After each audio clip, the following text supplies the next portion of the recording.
Good morning. My name is Minister Tony, and I'm here for the Morning Minute from Abundant Life, and we'll be reading 1 Corinthians 12:15 through 20. And the word reads, "If the foot says, 'Because I am not a hand, I am not of the body,' is it therefore not of the body? And if the ear says, 'Because I am not the eye, I am not of the body,' is it therefore not of the body? And if the whole body were an eye, what would it be? What would the hearing be?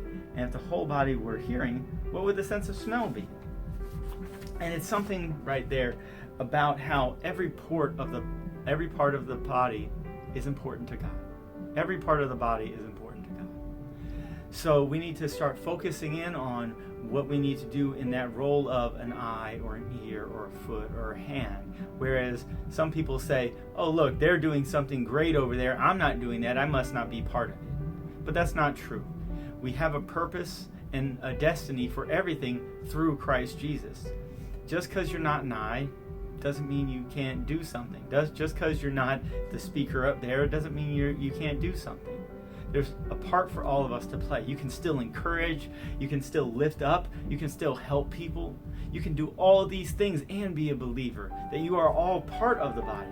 For even Paul says, if the whole body were an eye, where would the sense of smell be? So we're not supposed to be all the same. We're supposed to be individual, but yet together.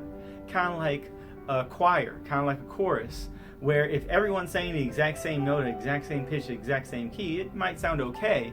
But imagine if all of our voices were harmonized as one. You had the baritones and the bass and the tenors and the altos, sopranos, and they all sang a beautiful melody. It sounds much better when everything's harmonized than if everything is just one.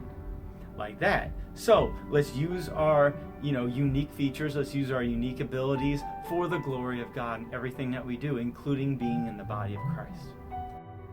God bless you and have a wonderful day.